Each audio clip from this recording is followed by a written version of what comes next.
now, from the great state of Mississauga in Ontario, Canada, it's the Ted Wallachin Podcast. Brought to you by ETP Canada, providing estate administration with ease. ETP Canada.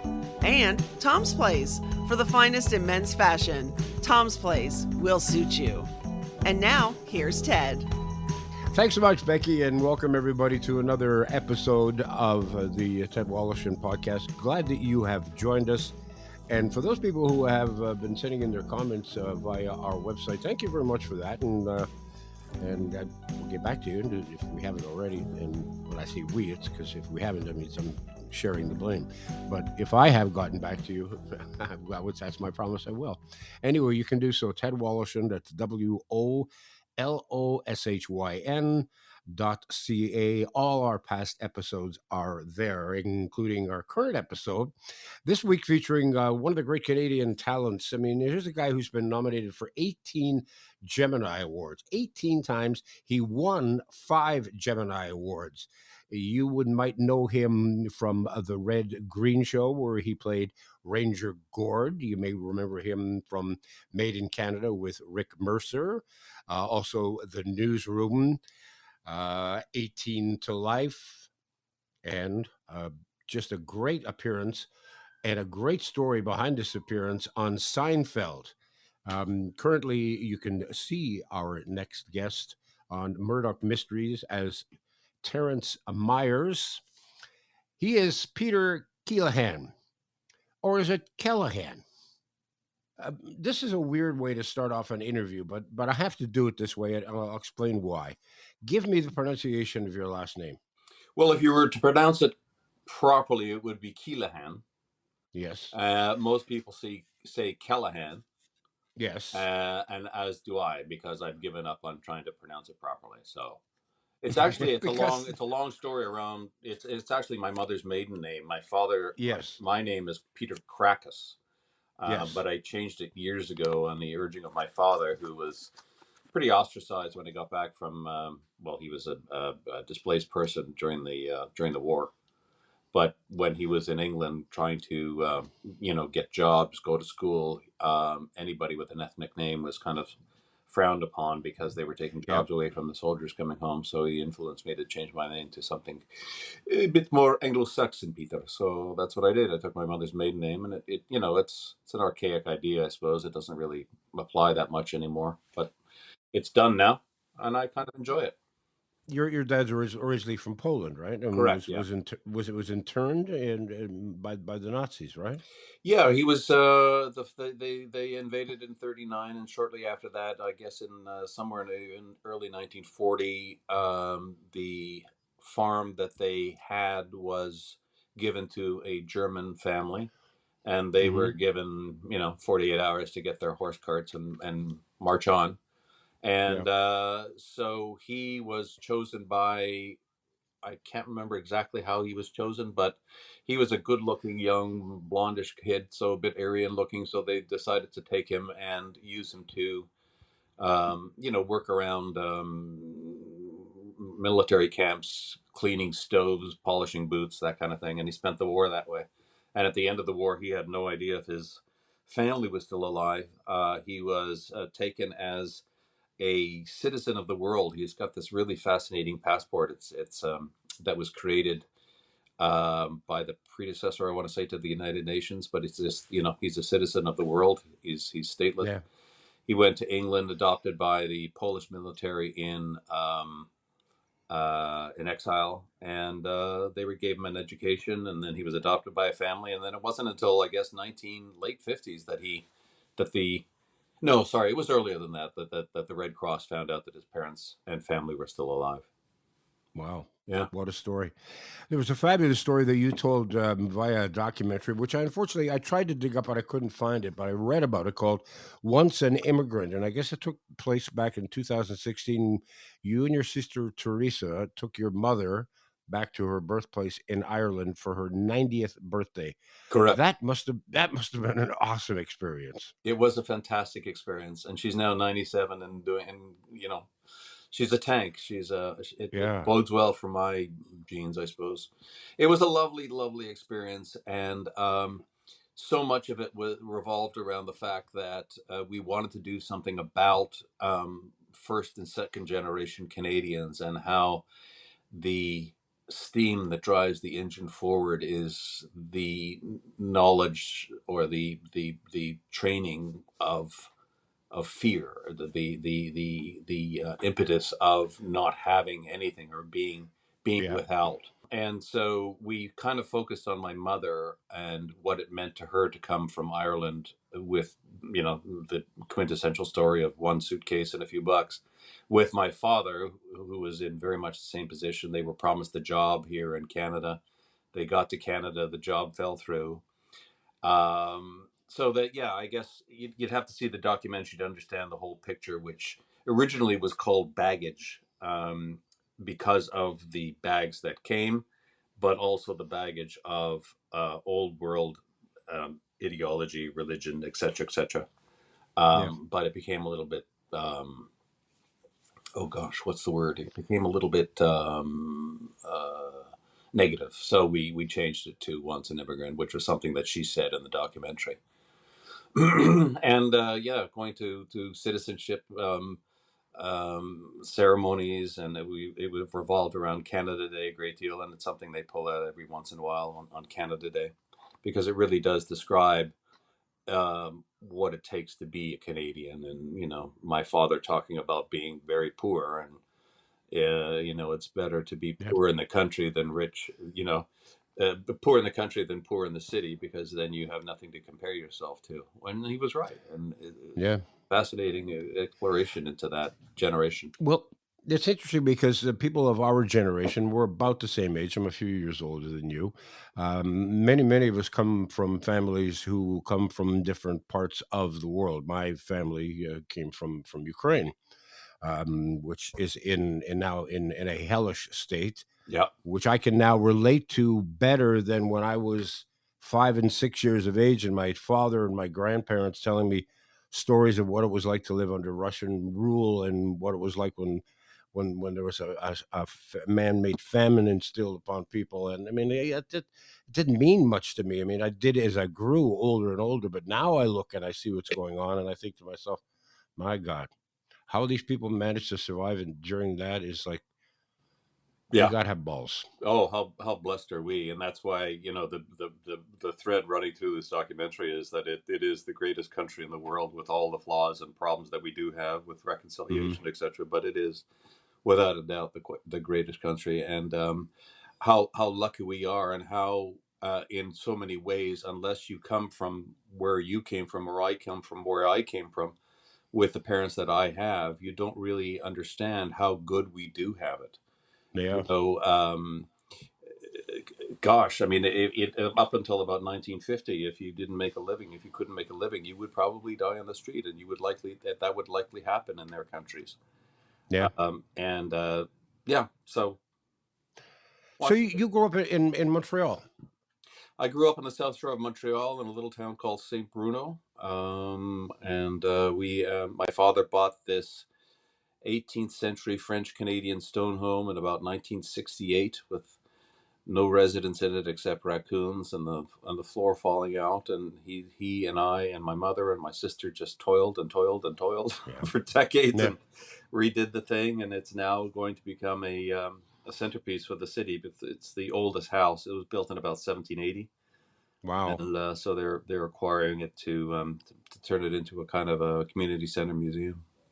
So was all your education in based in Montreal, like your The first primary parts school, of it were, secondary? yeah. I mean, I went to high school in on the South Shore, and then I went to CEGEP, for those of you that know that what CEGEP is, in Dawson College, and John Abbott College, and then a year at Concordia University. And then I got accepted to Lambda in England. I went there for a year, and then I came back, moved right to Toronto, and finished a degree at York. You wanted to be a pilot at one point. I did. I did. I desperately wanted to be a pilot. My father worked at a Pratt and Whitney aircraft, which were makers of these great big jet engines, and within that, within the milieu of the engineers there was a little flying club, and it was dirt cheap to rent a plane. It was $20 an hour compared to, gosh, Mm. whatever it is now, $300 or $400 an hour. for these things, and these little, they had a little Cessna 150 and a 172 that we used to scoot around these giant jets and all sorts of Viscount things with great big engines and test beds and things, and we'd get our fuel for virtually nothing. And then some of the engineers there decided that they are going to take an instructor's course, so they got an instructor, and they became instructors, and they taught us for very little. And I remember distinctly, 15 years old, doing my first cross country by myself, taking off from St. Hubert, flying to Three Rivers, flying to Quebec City, flying to Three Rivers and back home. And Wow. how I, in a million years, I couldn't do that today. How I had the guts to do it then, I will never know. But anyways, I got my license when I was 16, and it just didn't work out. Like, you needed chemistry, math, physics to get into the Air Force, to get any kind of good jet training. Right. And as I say, I put two and two together, got five, and became an actor. Yeah. So do you still technically have your pilot's license, or do you have No, to renew it it's every so lapsed. I often? mean, it wouldn't take that much to get back into it, I suppose. It would just be a couple of courses. Like, I'd probably have to, do the course again. But it's not something you forget how to do. I went flying with a buddy in Los Angeles a few years ago, and she was an instructor, and she said, "Well, why don't you just take over here, and I'll do the radio." So I listened to her do the radio, and I just flew, and I landed, and I took off, and there was no issue. So it's something you don't forget how to do too easily. And so, how did you manage to make your way from the skies above to the ground below to the boards and to television and film screens? I'm going to say 70% desperation and 30% perspiration. For the most part, it was something that I knew I had to do because I couldn't do anything else. There was really nothing else on the boards that I could possibly do. I knew that I had some sort of a talent for it. I knew that it really appealed to me because I was a very shy kid. And you probably get this story a lot from actors, but when if you grow up shy, and you can assume somebody else's persona in a play, in a TV show, whatever it is, you generally can take that on as your own, and there's no fear in any kind of being put down, because it's not you, it's this other character that you're assuming. So Right, right. that's where I kind of hung my hat to a great extent, because in high school, when I started to going into theater and auditioning for these things, the girls thought that was pretty cool, and I thought, well, if that appeals to them, I'm in. And that's how it all started from there. And it took, I spent a long time learning how to do it, and had mostly classical training at the beginning, which turned out to be not something I was really interested in doing, mainly because of gosh, I don't even know how to describe it. It was the Me Too movement, but for gays at the time. I was really, really hit upon by the gay community, and so it was very difficult at that point, Hmm. to have all your lines taken away from you because something didn't happen the night before. It Yeah. was a very difficult situation, and not to put too fine a point on it, but it didn't taint me forever. It was very hard, and it was a very toxic atmosphere in the places that I did work. So I got out of that. I went into Second City, and then after Second City, I started grabbing TV stuff, and doing bad little films at the beginning, non-union things, and then I guess that really sort of took off with Ken Finkelman's The Newsroom when that happened. Oh, and Yeah, and, and and Steve Smith's Comedy Mill, and then the Red Green Show. yeah, and let's talk about your meeting with Steve Smith, because you went on to the Red Green Show. You played Ranger Gord, Yeah, and at one point in the series, I guess the beginning of the series, at one point you started shooting on location, like you were shooting like in a backyard and yeah, in a tree fort, pretending it's a lookout exactly. It was for a actually a forest ranger. very rinky-dink tree fort that somebody had in their backyard in Hamilton. And how we survived that, I don't know, because the thing used to sway, and there was me and uh, Steve and a camera guy up there, and a whole bunch of cans of canned corn, and it was very. Anyways, he started to get a lot of traction with the show, and he very very like genuinely smart, genuinely very funny guy, and he physically drove videotapes to various PBS affiliates in the United States, and he'd say, "Would you like to buy this show for whatever it was, $15,000 for a season?" And they said, "What, for the whole season?" Yeah.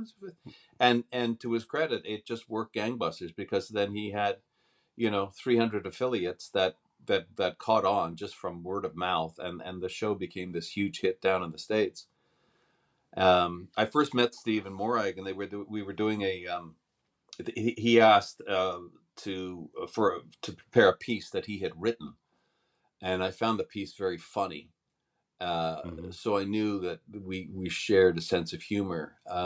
But to give you an idea of the kind of guy he was and how funny he was, I was sitting in this chair across from them, and they were behind a little table, and they were watching me do the piece and laughing away. And I could feel this folding chair, this sort of a really rickety deck chair, sort of giving away underneath me. And towards the end, I leaned forward when I was done, and then I leaned back, and the whole thing collapsed under me, and I went straight onto my back with my ankles over my head, and it was mortifying. And I said, "Oh my God, I'm so sorry. I don't know what happened there." And Steve looked at me and said, "Oh, no, don't worry about it. You took it a lot better than the last guy." That's just the kind of guy he is. He's He's so a funny funny. man. Oh my Yeah. God, he's funny. You did the Red Green show for what, 15 years, something like that? I want Was to it say that long? 18. I think it was 18. 18. I think Wow. so. Yeah. And when you were on location, you preferred that versus shooting in the studio. Why? Because for the most part, it's just me and the camera guy and Steve in that sort of situation. But I've done an awful lot of stuff in front of live audiences, especially in Los Angeles, the Seinfeld and the Cheers and it's always in front of a live audience, and I really don't enjoy that as much as just being alone doing what you need to do, without an audience. And that's just me, and it's really based probably on my shyness, that if something goes wrong, if you don't feel that it's not going well, you have to keep going if you're in front of a live audience, unless it's catastrophic and you can go on. But for little uh, faux pas, little flubs here and there, you just sort of keep going, and it just doesn't feel comfortable when you're now in a position where you got to do it again in front of the audience because it didn't work the first time. And the Right. second time you do it, it's never going to be as funny to them because they've already heard the jokes. It's a fait accompli. Right. And so do you perform in the case of live studio audiences for like 300, 400 people, or do you get it right for the million or two or whatever it can be in front of behind a TV camera? And I've always been an advocate of doing the best you can, picking the best way to do it, as opposed to just making it do for a live audience. And I know an awful lot of stand-up comedians, they thrive on that kind of stuff. It's Yep. just not in my DNA. You had mentioned that you had spent some time with Second City, and yet I know that you have this disdain for improv. Well, I don't really have a disdain for it. It's just I'm not very good at it. Okay, I well, just don't have that's a the Pat McKenna, Colin Mockery gene, and it's a yeah. technique and it's a muscle that you can develop. But it didn't really appeal to me. I was, give me a script that I can really work on and perfect and tweak and have fun with and risk with. That's where I thrive. Um, Walking on the edge of walking a tightrope with improv, really, my brain stops functioning properly, and I just go to jokes, or I just go to, or I just freeze, or it's just boring, and it's hard to get out of, and I don't know where to turn the lights off, and it's a bit of a nightmare for me. I will say though that Second City training, Hmm. because I did go through a lot of that in the touring company, and you learn how to do the games, etc. But I have to say, after all of the classical training that I had, I never realized it taught me to a great extent how to act, because it taught me what was real and what wasn't real, and to actually understand that words are there for you to use as opposed to be afraid of. Um, that you could never emulate the greatest, or you could never be somebody that Shakespeare, if he was reincarnated, would say, "Oh, that's good." So, Second City brought it all down to earth for me, if that makes any sense. It Sure. made my personality and the characters that I could do tangible and attainable, and that's something that Second City is very good at teaching people. You talk about Newsroom, and which confuses people because there were two newsrooms Yeah. that we've seen on television. The first one was Ken Finkelman's Newsroom, shot in Canada, and then of course Aaron Sorkin had his own newsroom, which followed. How long did that run last for? That was a strange situation, because Ken, people have to know Ken's personality to understand his mercurial sort of positioning when it comes to doing anything. So we did 6 episodes the first year, and then there was a Yeah. big gap, and then he didn't want to do anymore. He wanted to go on to another series, but they said, no, no, no, this is what we're doing. This is what we're doing. So they ordered another 13. I think it was something like that. Gosh, it's so many years ago now. We did another 13 with the understanding that that would be it, and they would probably come back to do a 1 hour special or an MOW, as long as he could get his next project with them done. So he put he put a finality to the thing before we even finished. So yeah, it was a bunch of scattered episodes, but when the thing came around, and buzz started to happen around the acting community, these brilliant scripts that were coming around, everybody and their uncle wanted to do it, and I just thought, no, I need to do this. This is something that I know I can do and do well, because I had done a couple of pilots in the States about being an anchorman, and I had actually worked with him before in another film that he did called Head Office, what was sort of a minor hit with Eddie Albert and a few other people, but he cut my part out of it. So the first time I got to work with him was actually during Newsroom. And then, did Aaron Sorkin not have to ask permission to use the name Newsroom? He did. He Uh, apparently asked Ken, and Ken said, "Oh yeah, no, I'm done with it. It's yours." And that would have Interesting. been years ago, right? That would have been at least 3 or 4 years ago. Yeah, yeah, for sure, for sure. I think most people, or maybe they don't, so I won't assume anything, know that you're married to actress Leah Pinsent, who is the daughter of the great and late Gordon Pinsent. And I'm wondering if you ever had the opportunity or the situation where you performed live on stage and Gordon was in the audience, and if he was, did you know that, and how did it affect your performance? Oh gosh, yeah, of course. Because It had. it'd be like going out with Gordon Lightfoot's daughter, and you're playing a gig at El Macombo, and Lightfoot's in the front three rows or whatever. I know, but Gord was of that kind that was always so kind and so generous. Um, and we did a Norm Foster play. Leah and I did about 3 or 4 years ago, called Renovations for Six, and Leah was playing my wife, and it's a very very clever play by Norm Foster. Anyway, Gordon was in the audience on with one particular time, and he decided that he was going to get a pair of headphones to hear properly, because his hearing was going. So the theater provided him with a pair of headphones so he could hear properly. But we also made the big mistake of giving him a bag of chips.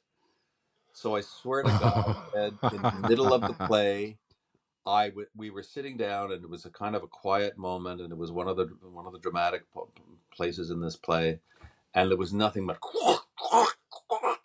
and the bag going and this going, and I came within a hair of stopping the play and saying, "Well, let's wait until the person with the chips finishes."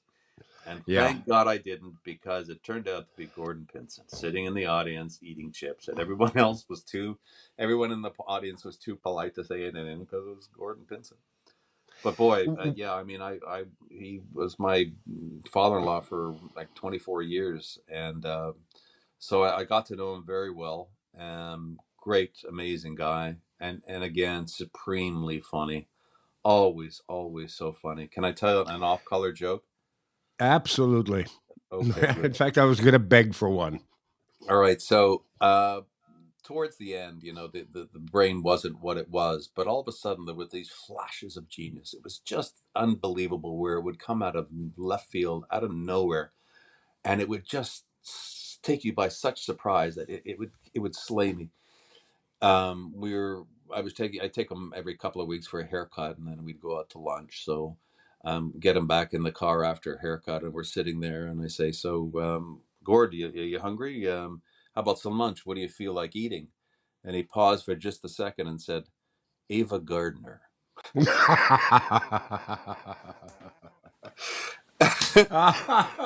Oh my God. You couldn't pull that off, but because it was Gordon Pinsent, it's okay. Exactly. It wasn't me, see? Yeah, And we exactly. have we Oh my have this God. little dog, and we named this That's little dog funny. Flossie because his Gordon's mom was Florence, but she insisted on Flossie, so he actually named our little doggy. So this little dog is about 20 pounds, and the two of them just get on like a house on fire. Whenever he comes over, there's warbles and jumps, and this little dog, for whatever reason, will not leave his side at any moment when he's in the house, and just makes this huge fuss. And he absolutely adored her, absolutely loves it. But anyway, we're driving again after lunch or something, and I look over, and there's another dog, and it looks exactly like Flossie. Flossie's 20 pounds, but this other dog must have been about 50 or 60 pounds. And I said, "Oh, Gord, look, that dog is just like Flossie, only 3 times the size." And he looks over and he says, "Yeah, Flossie auditioned for that part, didn't get it." Ted Wallachin returns in a moment. Have you been tasked with the role of a state executor or expected maybe in the future you will be? Well, if so, let me make your life a lot simpler by introducing you to my friend Debbie Stanley. Debbie is the founder of ETP Canada. They specialize in estate administration.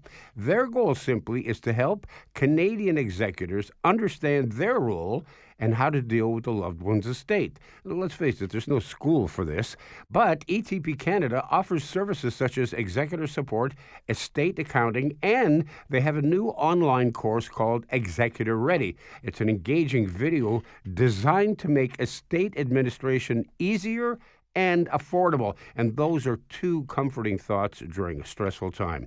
So call Debbie Stanley at 1-866 309 0387. That's 1-866 309 0387. Or you can get her at info@etpcanada.ca. That's info@etpcanada.ca. June is birthday month at Tom's Place. We celebrate all month long. Tom's 67th birthday is June 7th, and next big day is June 9th. And finally, Tom Jr. celebrates on the 13th. Throw in Father's Day and Canada Day, and you've got a month-long party. We know how to celebrate with birthday deals like 100% wool suits from $167. Selected dress and casual pants, along with shirts, just $67. Sports jackets starting at $167. Plus, many more deals all month long. Don't just be a spectator. Get in on the fun. Join the party and head over to Tom's Place. They're located at 190 Baldwin in the heart of Kensington Market. Give yourself a present this June with a birthday deal on men's brand name business attire. The Tom's Place June birthday deals have been extended one more week. Tom's Place will suit you. Now back to Ted Wallachin. As we record this, it's the first week of July, and you're heading down east for a tribute. I guess the celebration of life for Gord. Yeah. We had one at Soul Pepper a couple of weeks ago. Well, before that, we had just a few close friends and family at his house. And then Soul Pepper, the event happened a few weeks ago, and it was tremendous. Murray McLaughlin,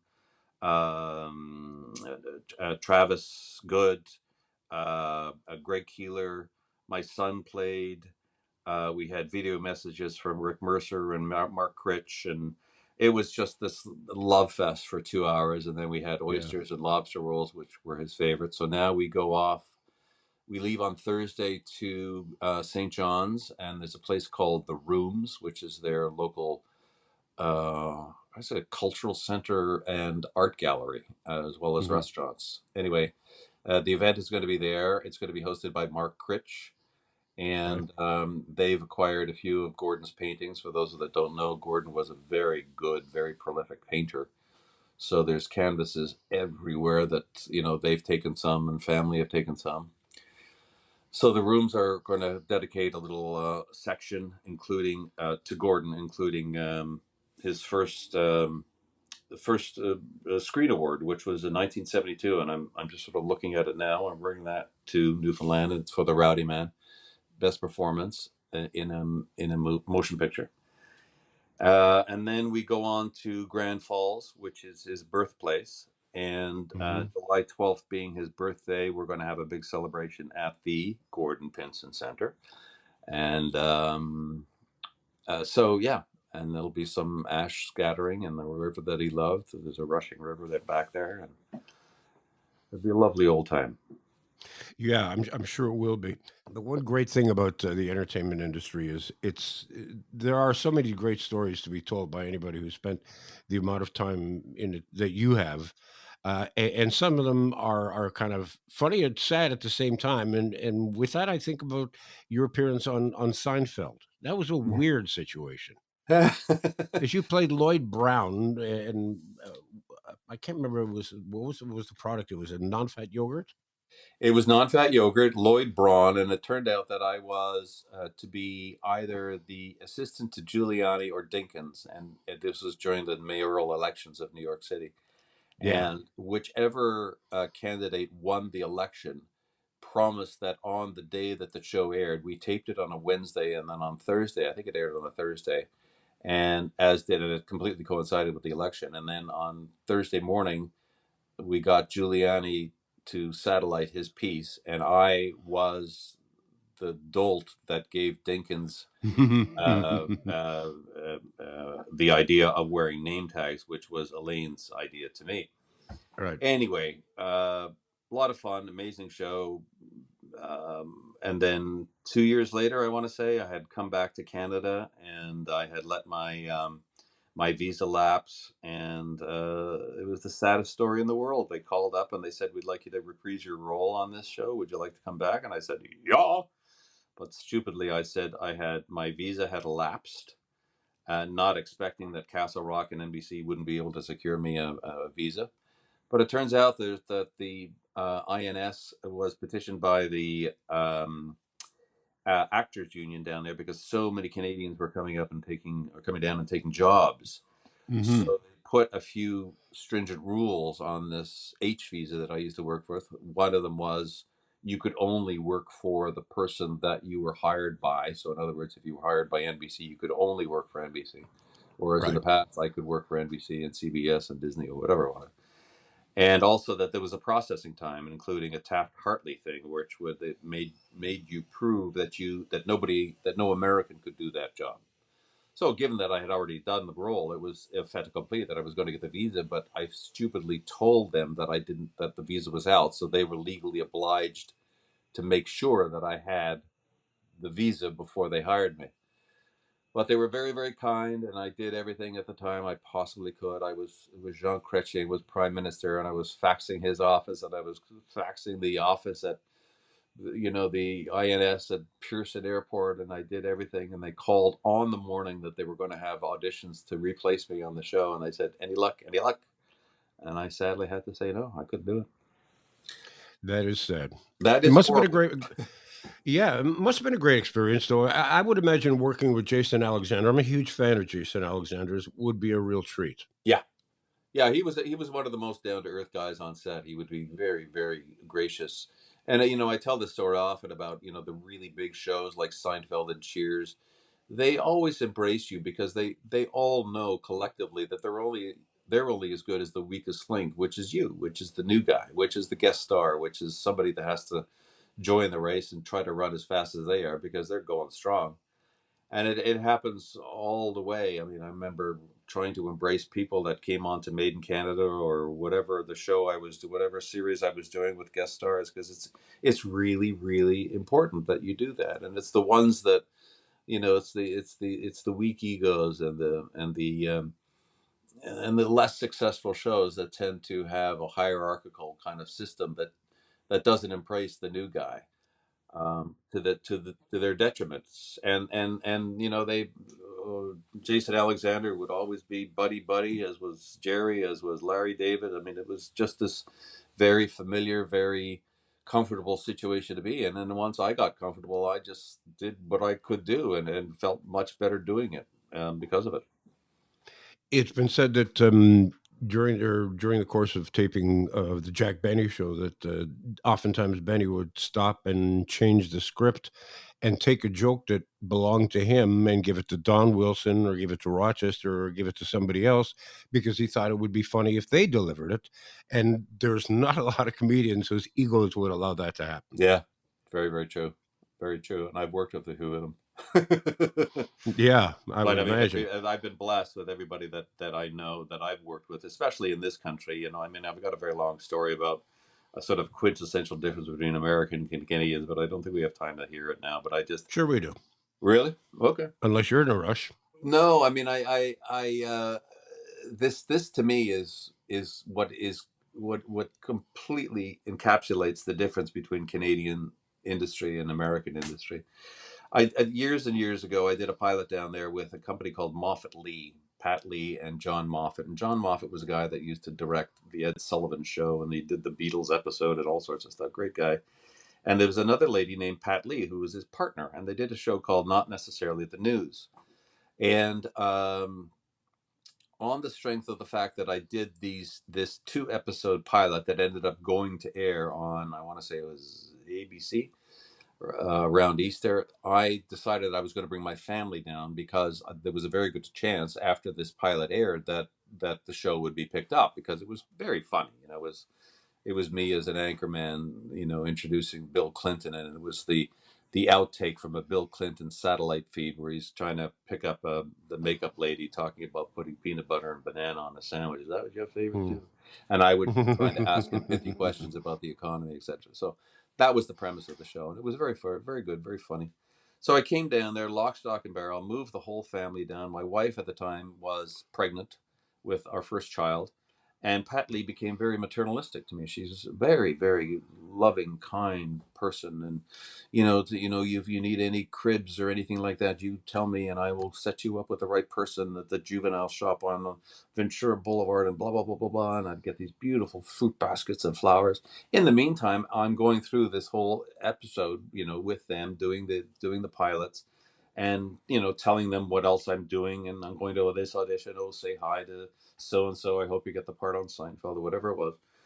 And time would go on, and then it came time at around, I want to say it was late spring, early summer, where the show did not get picked up for a fall pickup, but they had the option to pay me a little amount of money. I think it was $15,000 or something to keep me on hold until the fall with this show and keep me exclusive to this show. And so my agent called and said, the money's not here. Should I call him? And I called, and then he calls me back. He said, well, Peter, here's what Pat Lee said. She said, you have been telling them that you've been going to this audition and this audition and this audition, and you're not really close to anything. So we don't think that we're going to lose Peter. So even if we get a fall pickup, we're not going to give him the little stipend to keep him on hold because, there's really no fear. Well, And it was a gut. It was just the worst feeling. Like, how could this woman who, was this very loving producer, I just thought I had made it, got found Shangri-La, that she just betrays me like that. And I thought, God, how awful.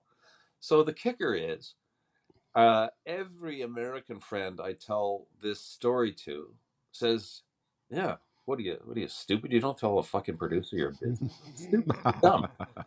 And every Canadian I tell this story to says, oh my God, how awful. She used the information she got from you personally against you professionally. yeah. And, it's I'm not naive enough to think it doesn't happen in this country. Of course, it happens in this country, but not to Yeah. that kind of extent. Given that you're such a patriot and you love this country so much, you respect what it's meant to your family. You're a five-time Gemini Award winner. What does that mean to you?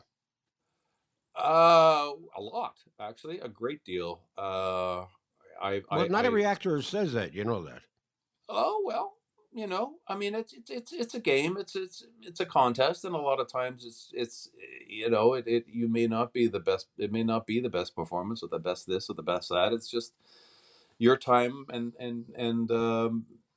a celebration of everybody in the business that we're all working so hard to try to create. And gosh, I'm a big advocate for the CBC and homegrown comedy and indigenous works. And I, I follow in footsteps like Gordon, and I going through his belongings now, and I find letters to the editor that he wrote in 1979, talking about how important CanCon is, and Hmm. it's this ongoing thing that we just have to deal with, and Yeah. it's getting better. There's a lot of fuss now with the Bill C-11 and Canadian content rules, and we have to figure it out. There's some good prototypes with England and Australia and things like this, and we will figure it out. But I think for the most part, in the early part of Gord's career, and for Charm, his wife's career, and the early part of my career, it was very much a situation where we don't really celebrate success as much in this country as they do in the United States.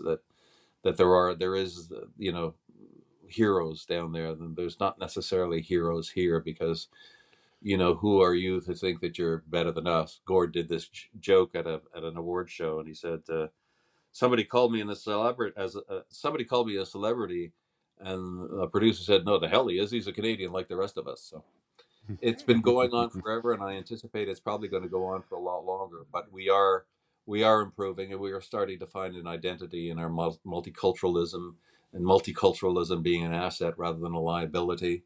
Yep. And I think the implosion with what is happening down in the States now is a very, very frightening thing. And I think that we're starting to find our own feet because of that, and in conjunction with looking at our lot in life as compared to theirs, and thinking, boy, we're blessed.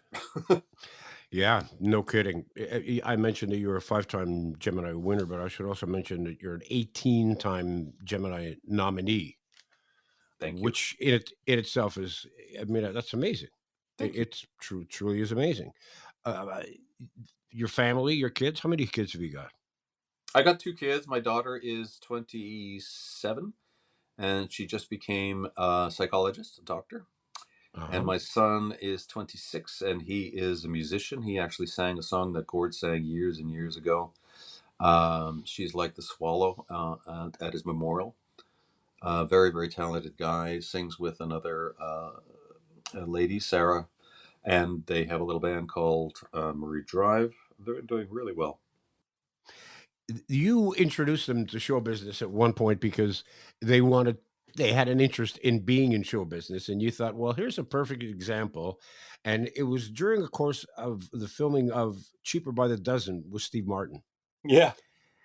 And it was a kind of a nice way of saying, you sure you want to do this job? Oh, Tell me. it was the best decision I could have made, Ted. It was one of these things.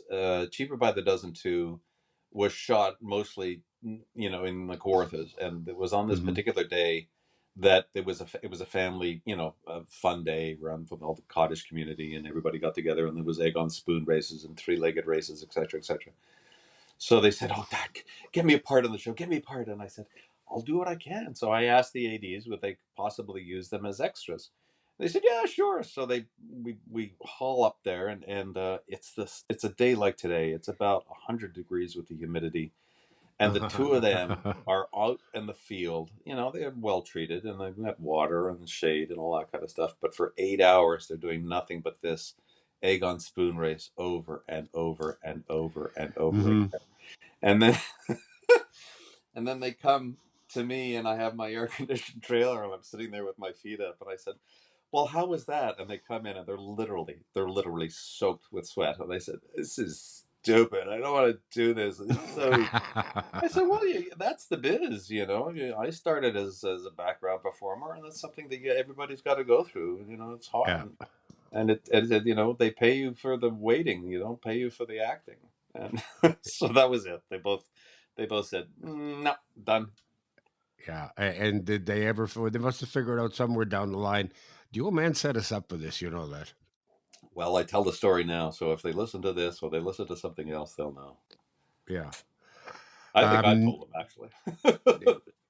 you're back again on Murdoch Mysteries this year. Terence Myers is your character. When can we see? Do you have any idea when that will air, or how many episodes you're in this year? I'm going to do at least one, maybe two episodes this year, and this is, gosh, what is this? Is this year 18 or 19? I Something. think it's 18. Yeah.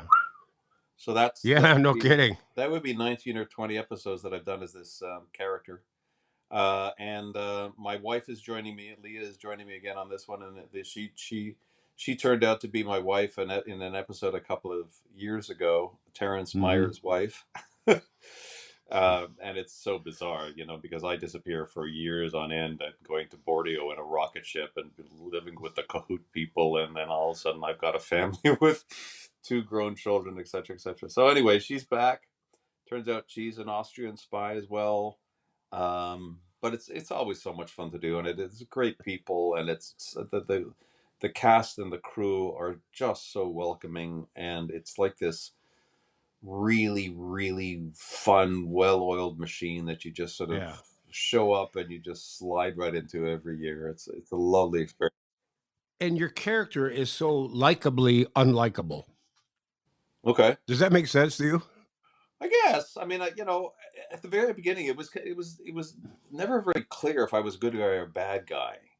And Yeah. so, you know, I think my position is to bring, you know, international intrigue into the little provincial police station that is Hmm. Toronto at the turn of the century. So, you know, all of this highfalutin idea of you know, don't start World War III and two and one and all this kind of thing. I think it by its very nature, I think has a certain pretension to it, that there's a high mindedness to this character, a holier than thou that maybe people take exception to. But if I don't play it, it doesn't make that much sense to me that it's got to be, you know, taken from some sort of basis of reality that this guy is actually does have direct phone line to Sir Wilfrid Laurier, the Prime Minister, et cetera, et cetera, et cetera. So, you know, I think in many ways he thinks a lot of himself as Canada's first sort of CSIS spy. And Yep. you know, if there's an element of James Bond in there, great. So, but I suppose, you know, the high mindedness is something that people take exception to. But I think, you know, behind it all, he does get stuck in a great many ways, by Hmm. people like Murdoch just putting him in his place, getting him arrested, almost get killed. Yeah. It's a great show, and I'm not surprised that it's been around 18 years. But I think to myself, would this have been possible if it was a U.S. program to last this long? Hard to say. I think we're more on the angle of a British model here. It's kind of Yeah. Sherlock Holmes in Canada, and Hmm. I'm not sure that there's any kind of a period piece outside of things like fantastical journeys in House. What is it? House of oh gosh, the thing with the dragons and everything else. That's more European in it. But yeah, I think it's a very comfortable period piece, and it's something that an entire family can watch. So, and I suppose, you know, it's more along the lines of, again, a British serial than it would be an American. But Yep. apparently, it's very popular down there, and it plays on a few. I want to say PBS stations, but it also plays on Acorn and a few other smaller networks. And gosh, when we have fan days in Canada, there's tons of people that come up from the States and people that come from Japan and people that come from France. It's huge. This is one of the great things about streaming television, and the fact that there are so many of these brand new television stations that need content and are looking up north and picking up shows such as Murdoch Mysteries, Schitt's Creek, for example, Yeah. comes to mind, and it exposes our talent to a greater number of people, deservedly so. Yeah, I totally agree. And Yeah. for all the years of service production that Canadians did over the past many decades, where Americans came up here and shot various series or a movie here or there, we got beautifully trained by some of the best, and now we can take that training and use it for our own good, use it for our own stories, and thank God we have a government that's in favor of that, because Yeah. there have been a few conservative governments, especially Stephen Harper's, that really were not putting arts and culture on the front of their agenda. And yet, ironically, he appeared on Murdoch Mysteries. Oh, I know. Yeah.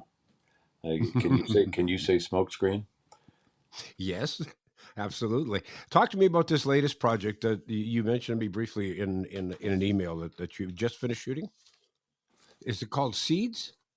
Oh, yes, yes. So a very lovely lady named Dio Horn. Her name is a First Nations name that I cannot pronounce, so I call her Dio. And she played my daughter in a series I did called 18 to Life. Yeah. She wrote and is producing and is directing and starring in this feature. And she's late 20s, early 30s, I think late 20s. So it's a lovely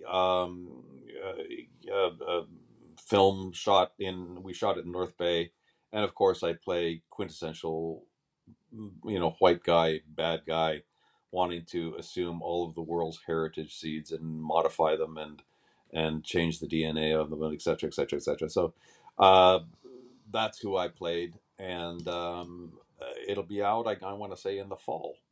But Okay. very First Nations centered, and obviously, the mandate is out there for more stuff like this, and Hmm. I say power to it. It's fantastic, and it's I hope it's successful. I hope so too. I look forward to seeing you again on Murdoch Mystery, and I look forward to seeing Seeds when it does come out. In the meantime, enjoy your trip down east, and thanks so much for taking the time this afternoon to speak with us. I really, really appreciate it. Thanks, Ted. I really appreciate it too. And I'm doing and when I get to Newfoundland, I'm also doing the Mark Critch show, so that'll be coming out soon too. Oh, cool. Son of a Critch, yeah. All the, all the best to you, my friend. Thank you, Ted. That's going to do it for this week's episode. Thanks very much, Becky, and thank you to Paul. Thank you all. And again, give us your comments, your questions, and you may even have a suggestion for a guest, or maybe your cousin is a celebrity who would like to be on the show. We can't promise you anything, but please do send in your comments. You can go to www.tedwallishin.ca. And while you're online, don't forget to fill out your Oregon Tissue donation card, and you could change or even save a life. In the meantime, have a great week.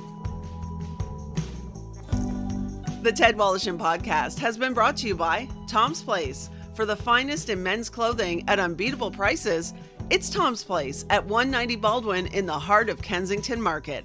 Tom's Place will suit you. And ETP Canada, providing estate administration with ease.